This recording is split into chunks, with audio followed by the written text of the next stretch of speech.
Well, thanks, Rob. Follow the sun and make happy happen here on Morning Live. And of course, this is exactly what Leanne is up to this morning. She's out in the Northwest Province at the Ukutula Lodge, to be exact. So let's take you there. I mean, we've been waiting, in anticipation to see what's going to happen. The game reserve is the Guided Enrichment Walk with Lions experience. And that is what Leanne is going to tell us more about. So let's cross to her. Leanne? Phone me.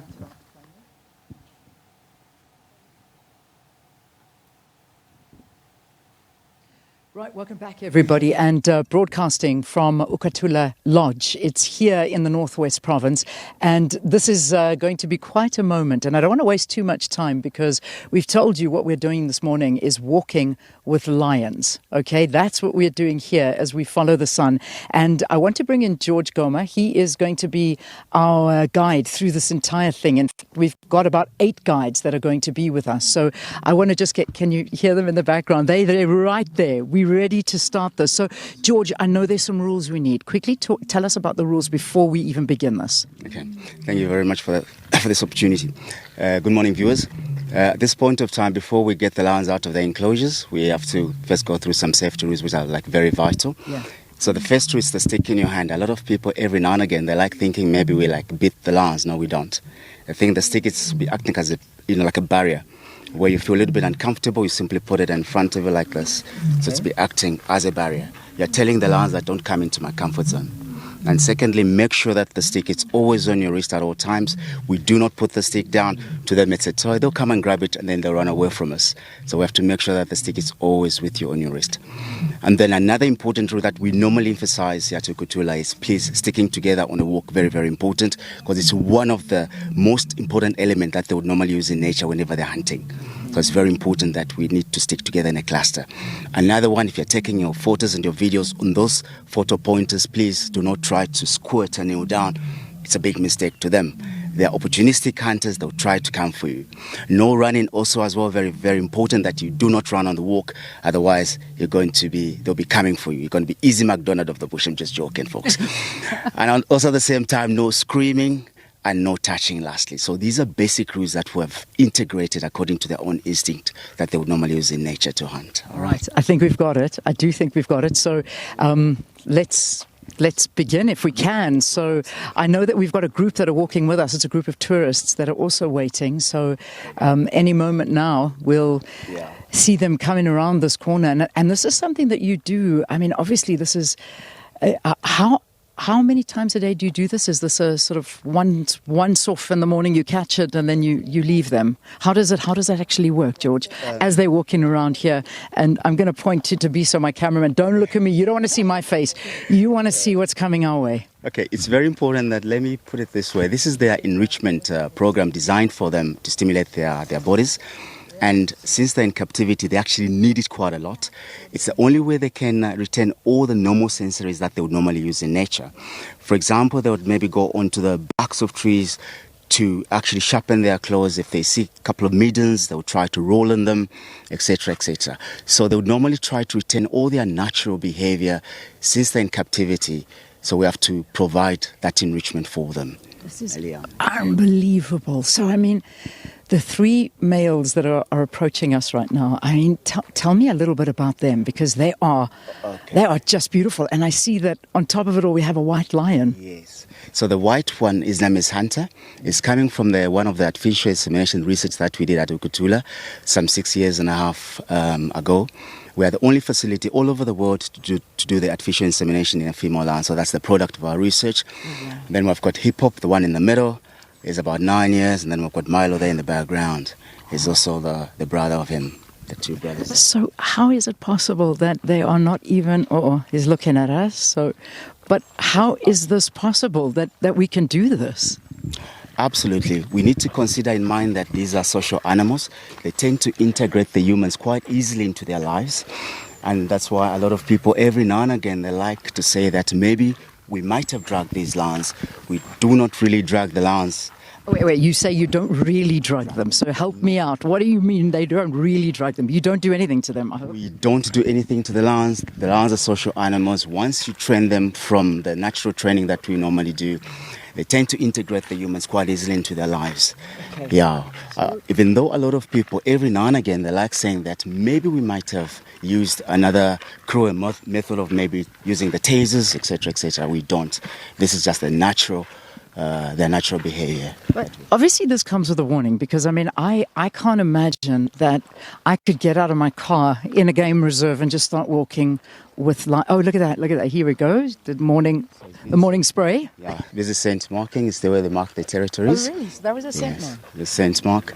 Okay. And 80% of that scent mark, it contains a lot of oil contents in it, and it carries a lot of information every now and again that they would normally use in nature for them to survive.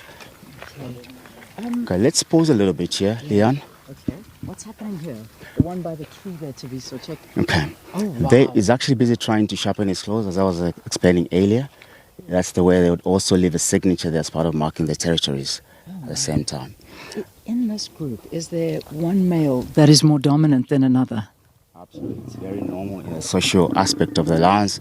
Like hip-hop is more dominant one, then it's followed by Milo, then it's Hunter there. Okay. When is this their way of communicating with one another? It sounds aggressive to us, but in terms of the sounds that they're making, how's this? Okay, that sound, that's very normal. That's what we call dominant cessation. It's the way they assess their dominance amongst themselves and also trying to take over from one another. That's very natural behavior for them to behave that way. It mustn't really intimidate us. That's a very natural behavior. This is why they're doing this as part of their enrichment program designed for them to actually do this. So it's not about the humans, it's about the lions in their natural environment. Yeah. Just watching them in their natural environment, do we not pose any intimidation to them? Have they just become comfortable with humans being with them like this? As I was explaining earlier, Leanne, these are social animals, so they tend to interact with the humans quite easily, and then at the same time they tend to integrate with the humans quite easily. Like now you can see they're not showing like any aggression behavior in them. We're just trying to enjoy them in their natural habitat. If getting closer to them, you wouldn't bother doing, you wouldn't do that, would you? It's not something that we'd normally encourage to do every now and again, like especially in captivity. We know that they're wild animals, Leanne, and they can actually do some damage to our bodies if they want to. But now they've got some major respect for humans because they know that the humans are the ones that provide them with what we call the animal freedoms. Look at that. Yeah, that's quite amazing. Oh my gosh. So it's very natural for the lions actually to climb trees for a simple reason that is for their safetyness in case if they're being outnumbered by buffaloes, etc., etc. And also at the same time, if they might see a leopard in a tree with a carcass, they have to go and intimidate a leopard and go and steal their carcasses and stuff. No ways. He's just balancing himself up in the tree like this. Absolutely. You are kidding me. This is unbelievable. We see this from a distance, from far. It in front of you. Can I ask you, what do lions actually see? Because, they are looking right at us. It can be intimidating. They don't look vicious at all, but what their eyesight, their vision, talk to us about that. Eyesight, it's highly developed in the lions. They've got 8 times eyesight than humans. So what we can see from afar, they can see at least 7 to 8 times just to shoot through that. Eyesight highly developed, and also as well as the sense of hearing highly developed, Leanne. And also at the same time, the sense of smell is also very good. Okay. Yeah. This is. I never in my life. Balancing himself there with the tail, using the tail as a base for balancing, it's quite amazing.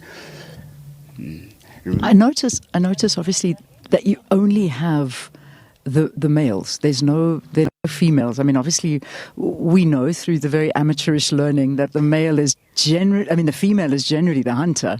But is that perhaps a reason you don't bring the females out, or why is it that we walk with males? Absolutely. Leanne, males, they're more gentle, they're more placid and regal. At the same time, they tend to actually understand the commands from a commanding point of view. If you put the females into the equation, once they reach the maturity after about 3 to 4 years, the instinct of them trying to mate is going to be very massive. So you're just going to be creating chaos. At the same time, we don't want to create the inbreeding amongst themselves between the brothers and the sisters. So, like in nature, it's very natural for us to have a bachelor pride like in front of us. So you normally have the bachelor pride, you normally have the normal pride, where you normally find only one man, for example, a few females, Leon. Okay. So this is very natural to see all the males like in a group like this. It's called a bachelor pride. So now that we're so close to them, and particularly this white lion over here, I mean, he is. I mean, they all are. They're absolutely magnificent. But this white lion, talk to us about the white lion and what is actually done here, because I know you were telling us, I mean, this is through insemination, and these are precious. Absolutely. This is precious cargo we're walking with. Awesome. White lions, they're like a gemstone. Anywhere where you go, the white lion is being looked upon to be like the gemstone from its own species. There's no difference between the Tonys and the white ones, just a color variation, just like you and me, Leanne. And these white ones, they actually occur in the area called Timbavati near Kruger National Park. In that habitat, all the trees and all the sun is all white. They're able to blend in. So that's the first occurrence. And when we did the research few years ago, 6.5 years ago, on the white recessive gene, the first research that was being conducted at Ukutula, it was on the white recessive gene. Because a lot of people, they've got the myth and the legend of saying that they're albinos, which they're not. It's a pure white lion that does exist. So if the tone is carrying up to about 30 to 40% of the white recessive gene in him, there's a possibility that he might produce the white genetic out of that. Yeah. They are so calm. I mean, can we keep walking with them, or do we sort of wait for their cue, or how do we do this? So at this point of time now, we have to wait for the leaders commanding the lions to give them like a go-ahead. They have to be in front. All right. Remind me who the leaders were again. It's Moses. Okay, Moses. Yeah. All right. Should we? Yeah, absolutely. Can we start walking with them a little bit? Let's sort of, Moses, we're ready when you are. Okay. Here we go. We're gonna start walking with them a little bit more, because, I mean, that's what we're here for. Even though I could sit all day. Talk to me. So if you check on their eyes, they've got beautiful blue eyes, which means pure white lions. Let's stop here, Leanne, for a little bit. Okay. Let him first jump. We do not leave the lions behind as one of the rules. Otherwise, they can come and jump onto the back. So we have to wait for him until he's down. That's when we can start to follow them. Is he the dominant male? The dominant male called Hip Hop. Okay. Is one of the stars that we've got at Ukutula. Okay, he's our star. Oh, there we go. Here he comes. He found a chicken. Okay, there we go. Okay, boy. Oh, wow. Okay. This is rewarded for their good and bad behaviors, Leanne. Yeah. Like, he has actually done something very nice for us. He did climb a tree, and unexpectedly, he was actually like waiting for his reward. And that's really? what. Oh, excuse me. So, I mean, he just knows. He knows instinctively that something good has to be rewarded. This is amazing. The training is actually based on that, basically, that if they do something nice, they have to be rewarded. Yeah. That's why that rapport, that connection between the humans and the animals, it has actually made this possible. Yeah. George, I'm going to pause you there. If I may, I'm going to stand in front of the camera here. Is that okay, George, where I'm standing?